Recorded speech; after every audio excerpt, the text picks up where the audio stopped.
नमो शेतकरी महासन्मान निधी योजनेचं नेमकं काय झालं? नमो शेतकरी हप्ता कधी मिळणार? पहा एका क्लिकवर पीएम किसान आले. पण नमो शेतकरी निधी योजनेचा हप्ता कधी येणार? आचारसंहितेचा अडथळे येणार का? शेतकऱ्याच्या भावना नेमक्या काय म्हणणार आहेत? 90,41,248 शेतकरी याच्यासाठी पात्र आहेत, ज्याच्यासाठी 1800 कोटी एवढा निधी मंजूर करण्याचं मंजूर लागते आणि त्याच्यामध्ये मंजुरी पण केली. शेतकऱ्यांना आनंदाची बातमी येणार का? याच्यामध्ये सर्व काही गोष्टीचं निवारण आचारसंहितेचा अडथळा येणार का? त्याच्यामध्ये पीएम किसानचे नमो शेतकऱ्याचे आता याच्यामध्ये पीएम किसान योजनेचा नमो शेतकरी बांधवांना सध्या ते राज्यात शेतकऱ्याच्या मनामध्ये एकच प्रश्न निर्माण झालाय, घर करून बसले. नमो शेतकरी निधी सन्मान योजनेचा हप्ता कधी येणार?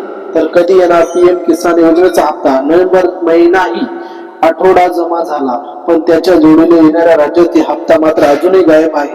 या विलंबामुळे शेतकऱ्याच्या नाराजगी तूट उमटल्यावर दिसते.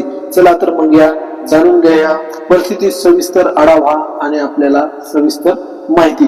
पीएम किसान आले पण नमोच नेमकं काय? साधारणपणे पद्धती अशी असते की केंद्र सरकारच्या पीएम किसानचा हप्ता जमा झाला की लगेच किंवा काही दिवसाच्या अंतराने राज्य सरकारच्या नमो शेतकरी हप्ता वितरित केला जातो. पण यावेळी परिस्थिती वेगळी आहे. पीएम किसानचे पैसे जमा होऊन आता तब्बल 2 महिने उलटले आहेत, तरी राज्य सरकारच्या या महत्त्वाच्या योजनेच्या वितरणाची कोणताही हालचाली दिसत नाहीत. त्यामुळे सरकार शेतकऱ्याच्या दिशाभूल करते का असा शंका परिस्थिती निर्माण होत आहे. सध्या काही ठिकाणी नगरपालिका निवडणुकीमुळे आचारसंहिता लागू आहे, पण या योजनेचा लाभार्थी ग्रामीण भागाचे असल्यामुळे या आचारसंहितेत तांत्रिक अडचणी येत नाही. मात्र खरा पेज पुढे आहे.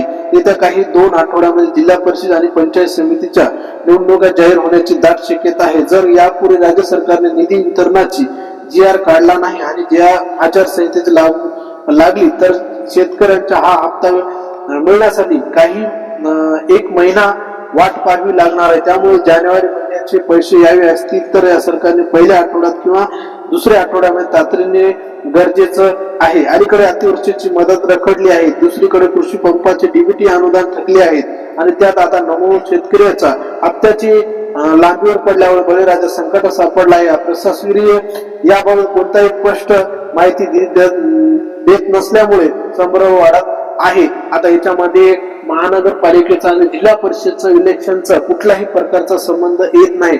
याचा जिल्हा परिषद आणि महानगरपालिकेच्या याच्यामध्ये पीएम किसानच्या आणि याच्यामध्ये कुठल्याही प्रकारचा संबंध येत नाही. आता पीएम किसानचे पैसे यायचे असेल तर तुम्हाला या जानेवारीच्या पहिल्या आठवड्यात किंवा दुसऱ्या आठवड्यामध्ये येण्याची जास्तीत जास्त शक्यता वर्तवली जात आहे. पण याच्यामध्ये कुठल्याही प्रकारचा GR आणि कुठल्याही प्रकारचा याच्यामध्ये हिवाळी अधिवेशनामध्येही त्याच्यामध्ये कुठल्याही प्रकारचा निधीची तरतूद केली नाही आणि कुठल्याही प्रकारचा GR आतापर्यंत आला नाही.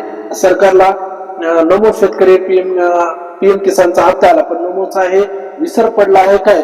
सरकारला जबाब विचारण्याची गरज आहे. सर्व शेतकऱ्याच्याच बाजूने सरकार असं करत आहे का? आणि नमोचा हप्ता कधी परत येईल? तुम्हाला पुढच्या व्हिडिओमध्ये मी तुम्हाला सांगण्याचा प्रयत्न करेल. असेच नवीन व्हिडिओ बघण्यासाठी आपल्या चॅनल लाईक करा आणि फॉलो करा, जास्तीत जास्त व्हिडिओ शेअर करा.